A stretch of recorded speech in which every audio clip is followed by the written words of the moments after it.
dito, wala kang makikitang error dyan. Then, dito sa outdoor, pagka binalikan nyo yan, o doon sa main PCB natin, ayun. So, bibilangin yung blinking ng light na yan. Yan. 1, 2, 3, 4, 5, 6. Yan. So, ang lumalabas sa kanya is CH26.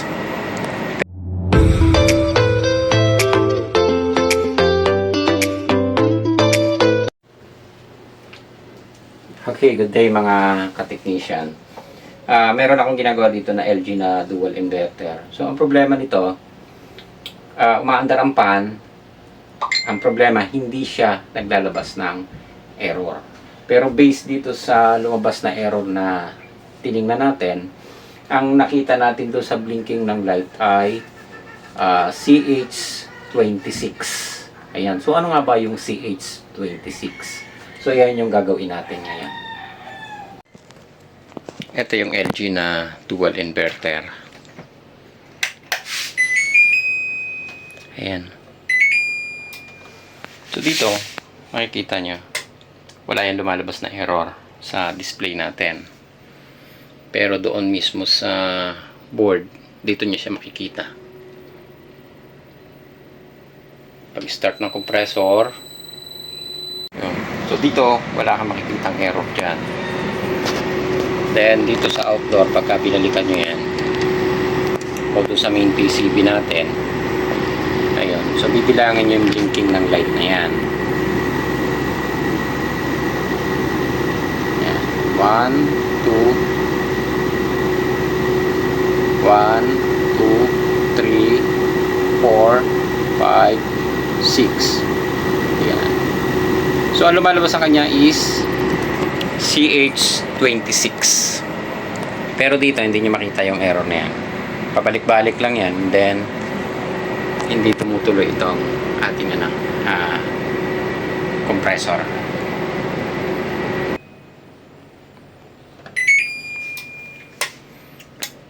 Yan, makikita niyo sa unang start, normal yan. Ito yung normal na blinking. Dahil naandar yung pinakapan niya. Ayan na, wala na. Hindi na nag-start ang compressor.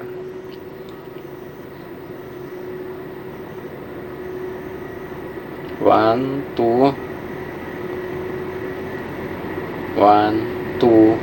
3, 4, 5, 6. Ayan. So, maliwanag na CH26 yung nilalabas na error. So, ano nga ba yung CH26 and paano ba natin ito i-check?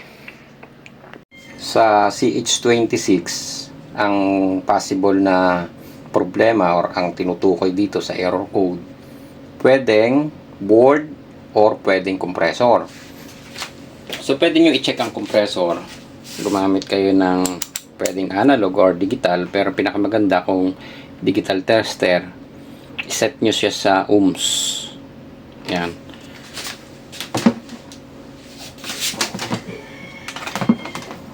Ito. Then, kalasin nyo yung compressor.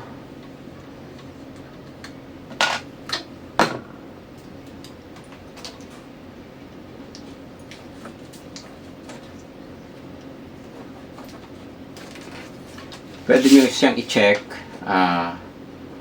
from body, ito sa tubo, then tingnan nyo kung may kakaroon ng resistance or may grounded ang compressor. O tulad nito, wala naman tayong nakuhang grounded from negative to body. Ayan. Then, pwede nyo tingnan kung balance yung UBW. Ito yan. Yan, 2.4 ang ating U at saka W. Then, yung UB, 2.3. Yan, 2.3. Ito, 2.3 din.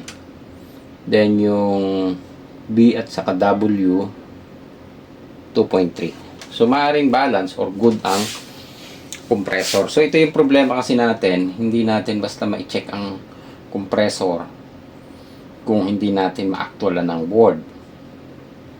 Ayan, so ang gagawin natin ngayon, i-check lang natin muna yung output nung ating IPM.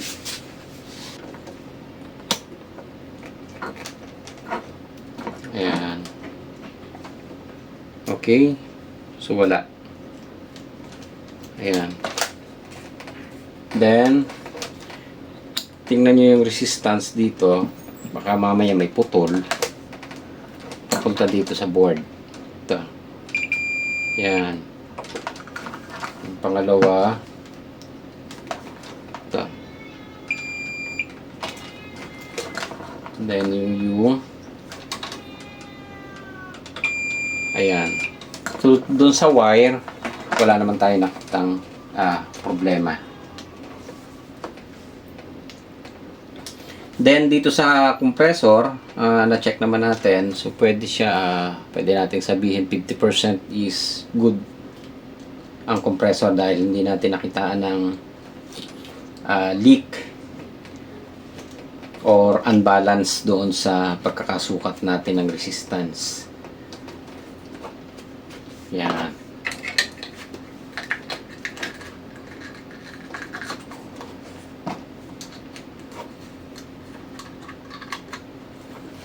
Okay. So dito, sa board naman, pwede nyo i-check, mag-set kayo sa DC. Ayan.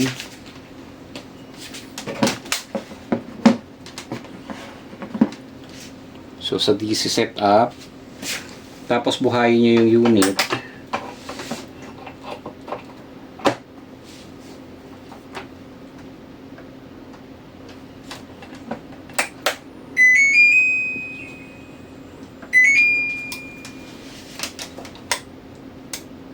I-check nyo yung supply.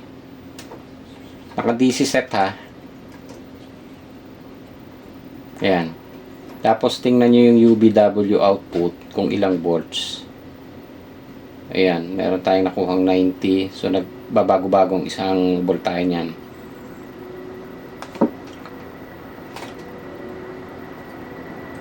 Yan, 88, 89, 89. So halos balance to. So yun yung nakuha natin. So hindi na nag-start yung compressor naglabas na siya ng error.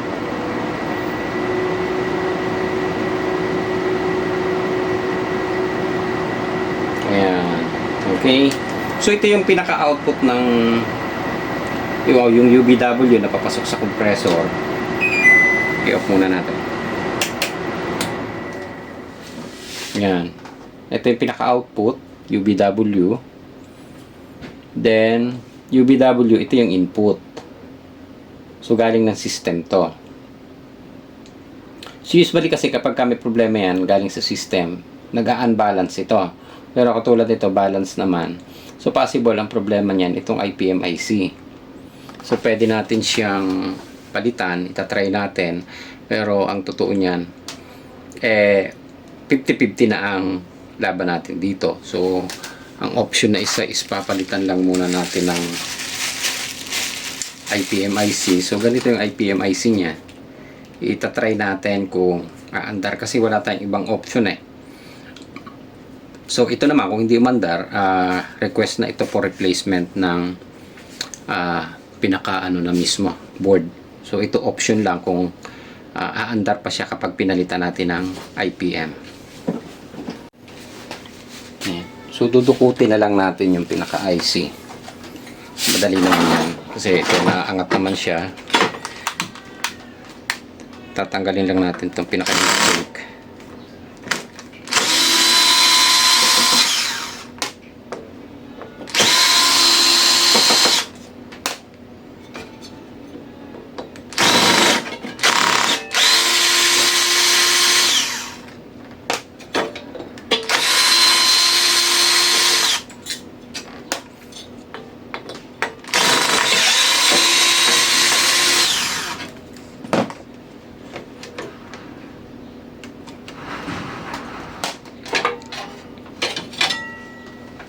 Yan.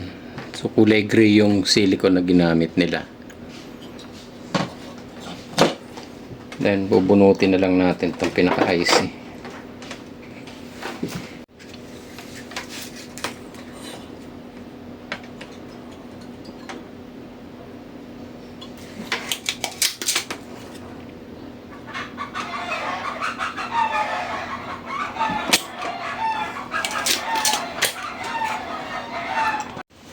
Ayan.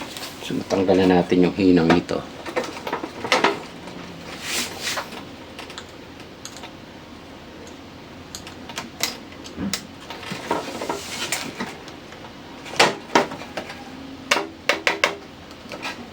Ayan. So, ito na yung IC niya. Meron siyang ginamit na isang spacer nito. Ayan, ah. Then, ito na yung IC niya.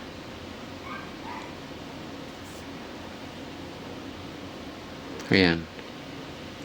So, ito kasi pagka ganito, siyempre, hindi naman ito pwedeng i-check sa tester. Ang pwede lang natin gawin, papalitan natin ng bago. Kaya lang, hindi ko alam kung magiging parehas to. Ito siya. Ayan, so ikakabit na natin tong IC. So, mapapansin nyo to, magkaiba yung itsura. Pero yung number niyan, magkaparehas yan. Dito. Ang number niya ay MGCM 15. Yan, so parehas yan. Ikakabit na lang natin kung aandar siya.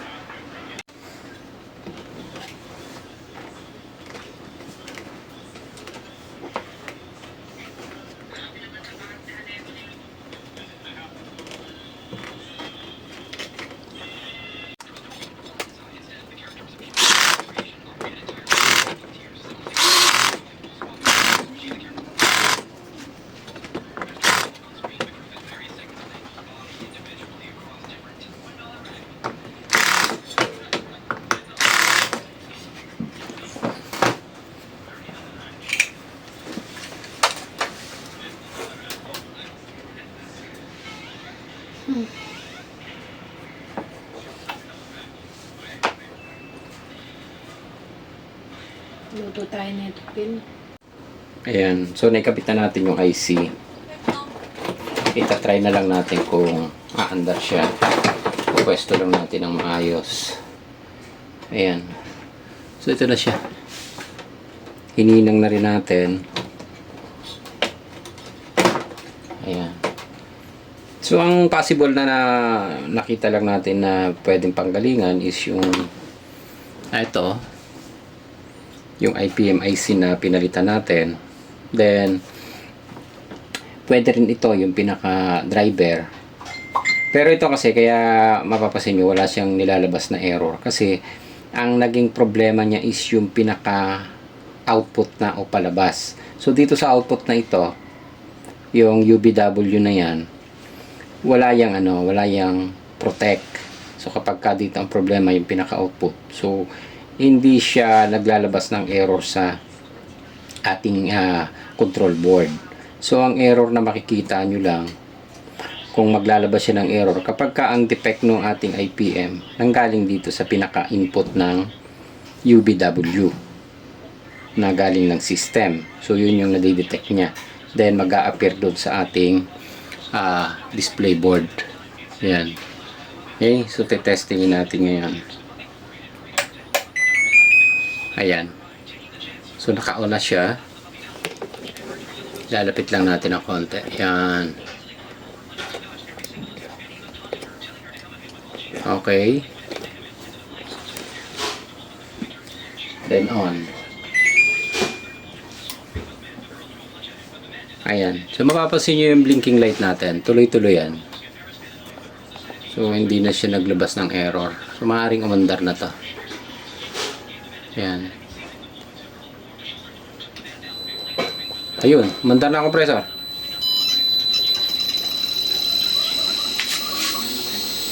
Okay na siya. Ayan. Tuloy-tuloy na yung andar niya. Susubukan natin, kakapitan natin ang clamp ammeter para makita niyo yung andar ng compressor. Ayan o. So, hindi na siya nag-error. Ayan. So, mapapansin nyo yung blinking ng light. Ayan ah. Tuloy-tuloy yan. Then, dun sa ating pinaka-control, wala rin yung error na nilalabas. So, yan. Hindi siya katulad kanina na nagkakaroon ng blinking. Ayan. Okay. So, susukatan lang natin ng ampere. Ayan. So, tuloy-tuloy siya. Ito yung ampere natin 3.2 ampere. Ayan. So, nagraran yan. Tuloy-tuloy ang andar. Then, mapapansin nyo dito sa ating blinking light, tuloy-tuloy siya. Ayan. Kapag ganyan ang blinking, so normal operation yan. So, yan. Okay na yung unit natin. Okay. So, okay na yung unit na ikabit na natin itong IC. So, mapapansin nyo doon sa IC kanina na ikinabit natin. Magkaiba siya ng itsura doon sa ibabaw. Pero, same number siya. Ayan, so 15, nasa 15 ampere kasi ito yung ating IC na ito. Then, yan yung ikinabit natin dito. So, same number naman siya. Importante doon, yung code dito at saka yung number ay parehas siya. Ayan, so magkaiba lang siya ng manufacturer. Kaya, may pagkakaiba siya ito. May parang makikita nyo yung isang IC na ginamit natin. Meron siyang lugong dito. Itong isa pantay. Doon sa likod, meron siyang copper dito sa labas. Ito wala. Ayan. So, to sa IC na yan, ang pagkakaiba lang yan, makikita nyo, yung manufacturer lang nung gumawa. Ang importante dito, yung specs niya at saka yung code, yung number niya na nandito, magkaparehas siya. Dito. So, kapag ka nagkaiba ng itsura, and syempre, yung paa, kung akma siya. Ayan. Usually, pagka ganyan, magkaparehas lang yan. Basta same yung number na nakalagay sa kanya. Ayan. So, okay na yung unit natin. Naikabit ko na yung IC. Ang gagawin natin ngayon ay titingnan natin kung aandar siya. Ayan. Hinihan natin. Then, ito yung blinking ng light makikita nyo dito sa ibabaw. Pagka ganyan, yung blinking ng light na ito, yan, normal yan. Then, antayin natin kung aandar ang compressor. Ayan. Sumandar yung compressor. Kabitan natin ang clamp ammeter.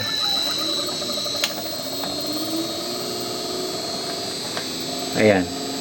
So, unti-unting tumataas. Sumandar yung compressor natin.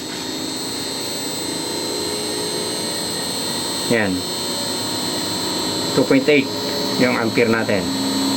3.1, 3.2. Okay, sumandar ang compressor natin. Yan, then makikita nyo yung blinking ng light natin, normal operation na siya. Wala na siyang nilalabas na error. Ayan, so patagalin lang natin ang konti. Ayan, titingnan natin kung magno-normal na.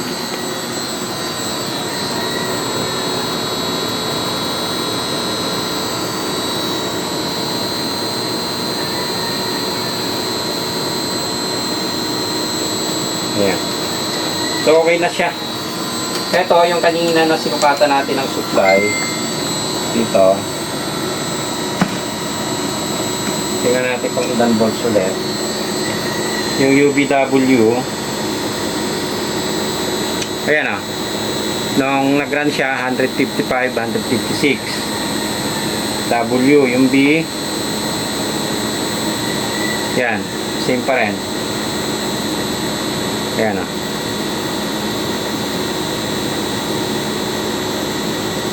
Yan. Okay. So, yung supply niya, tumaas ng bahagya nung umaandar. Dahil kanina, nasa 86 lang yata, 87 volts yung nakuha natin. Ngayon, nung nag-run, okay na siya. Ayan. Kasi ayaw ko muna para hindi ka maingay. Ayan. So, tuloy-tuloy na naman yung andar niya. Dito, yung nagka-problema sa kanya, yung pinaka-output ng ating UVW. Papasok yun dito sa ating compressor. So, kapag ang nagka-problema sa kanya is dito sa may part ng input, yan, usually yan, kapag hindi nag-start ang compressor, yan yung nag-e-error na CH23, and nag-a-appear yan dito sa ating display board. And, doon sa ating blinking light, lumalabas din yung CH23. So ito is 26, CH26. So ang tinutukoy yan, maaring board or maaring compressor. So kanina, chinek natin, good naman yung compressor natin sa tester. Pero sabi nga natin, hindi tayo sigurado kung talagang 100% good yung compressor. Then dito, kapag tatandaan nyo lang dito, kapag hindi yan umandar ang compressor, then hindi naglabas ng error. So maaaring ang problema nyo is yung output ng UBW dito. Kasi kung sa input, usually yan kapag sa input, yun nga yung naglalabas ng error. Then ang nadidetect niya kadalasan, CH23. So yan is 26. So yan, okay na tayo. Nag-run na. Ang naging issue lang natin ay yung ito, yung pinalitan natin na IPMIC. Ito. So extra namin itong isa eh. 10 yung number nung isa. Ayan. So nag-run na. Okay na tayo. Ayos.